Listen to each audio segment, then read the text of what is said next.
Okay, so another big conversation that's been coming up. I'm talking with Mike King, our CEO, founder, and Chief Relevance Engineer at iPullRank. Right now, the big question is traffic is going down, impressions are going up. There's this big question of the value of content.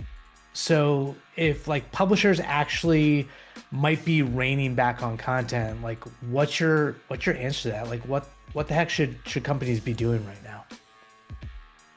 Yeah, I think it's a mistake because at the end of the day, the channel is still about visibility. Whether or not people click through is up to how it impacts your business model.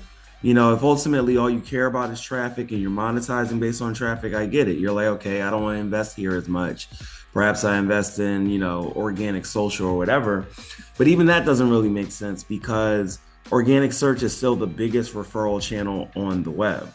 So if you're effectively saying like, hey, we're not going to invest in content anymore, you're opting out of the biggest referral channel on the web.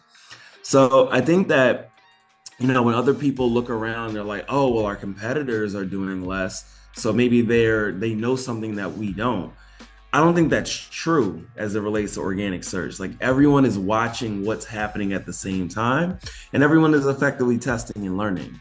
But it's like anything else. Like when people pull back and you also pull back, the one or two competitors that keeps going, they have a lead once things either recover or everyone agrees like this is the new normal.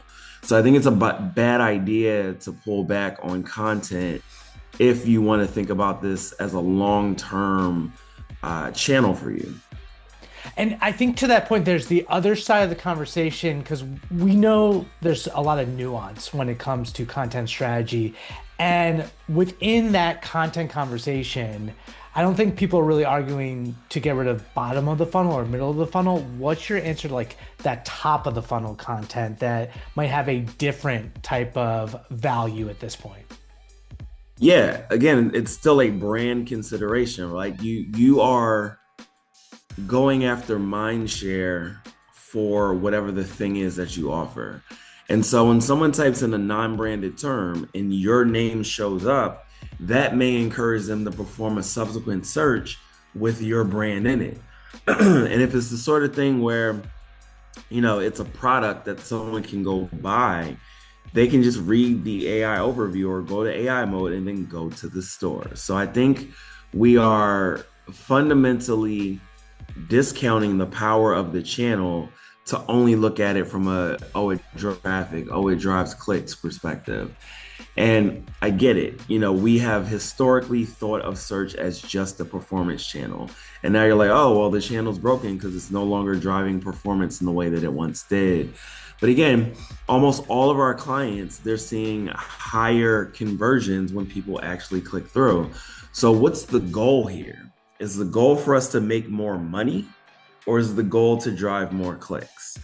When you think about it, if you're driving better performance, like more efficiently, that's just better in general, right? Like it doesn't matter how many people look at your thing. It matters how many people do the thing if they're on your site looking at your thing. You look at your thing, so to speak, if they're in that consideration stage, which is fine if that just continues to happen in Google. And we know that Google is seeing more activity, so more people are spending time on Google. And also, as these channels, other channels mature, the generative AI channels, those are also not driving a lot of clicks. So if you want to be there, the cost of being there is content. And I think we all can agree, like, okay, your brand being seen in ChatGPT is a good thing. And, more and more people care about that channel. So if that's the case, why is it that you don't care as much when you're seen in Google? It doesn't really make sense that you would say like, oh, well, let's stop making content. And also you're losing out on the opportunity to control or at least have an input on how your brand is being, presented in these channels. So if you stop writing content on subjects that are related to what you offer, and then other people talk about you Well, that's what the large language model is going to say. That's what AI overviews are going to say. So you're missing out on the opportunity to protect your brand and create that brand awareness if you start being like, hey, content isn't valuable anymore.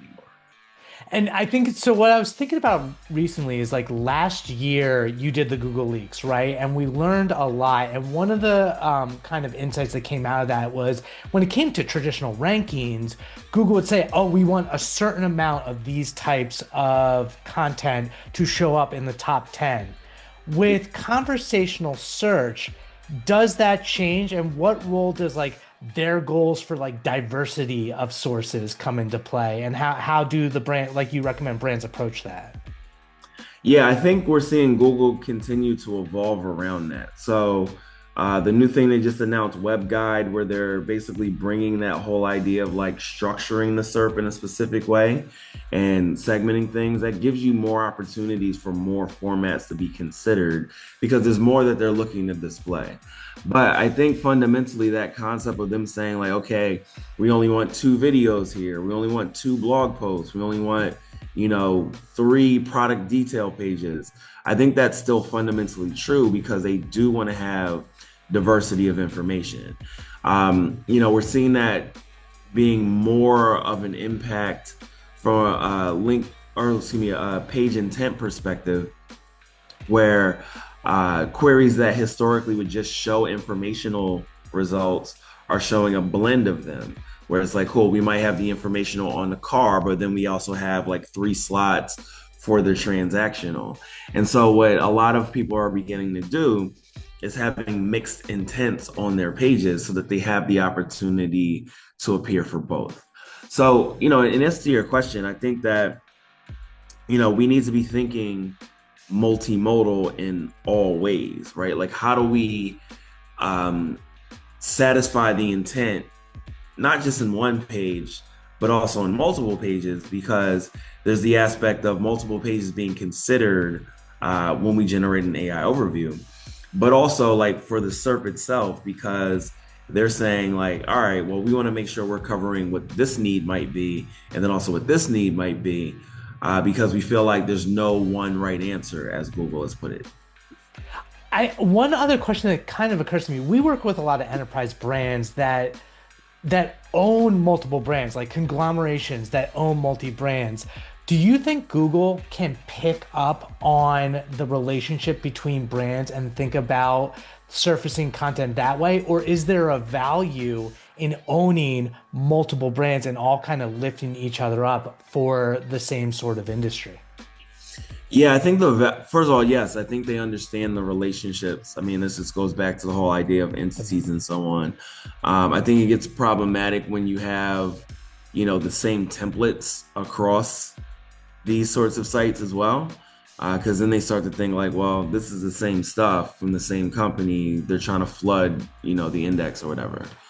But I think there's a lot of value in having multiple brands and then using that to have a consistent message out there, especially for AI overviews and generative AI and so on, because they look for consensus across what's out there, but they also look for who's saying something unique that has like high information gain that's worth surfacing as part of these responses. So if you have 10 websites and they're all, in the same sector, and then they're all effectively saying the same thing on a given subject, well, you're going to have a much higher likelihood of that information appearing in a generative surface. So yeah, there's definitely value, but you just have to be smart in how you distribute that information across your network of sites, for lack of a better term. So, oh, okay. So that's cool. Like, so to sum it up, we saw it with COVID, with people pulling back on content creation, recession talk, like AI, this idea that abdicating space in these organic search channels by like saying no to content is really the wrong move. And it's really an opportunity for brands to ramp up their content and to fill in those spaces, especially if like publishers are leaving it and you are a service provider, a product provider to be the voice there. So like, give me the summary, like talk value of content and what's next. All of these channels, the price of admission is content. If you're going to say like, hey, we're not going to do content anymore, you're not going to be there, or you're not going to be there in the way that you want to show up. So if anything, this is the moment to be, very present with the content that you're going to create, but also structuring your content based on what the goal is, because some of that content is just going to be for brand awareness, whereas some of that content is going to be for consideration and, more from like a performance perspective. So you've got to basically stratify the efforts. And, to some degree, you should have always been doing that. But it's even more important now because the way things need to be measured is changing.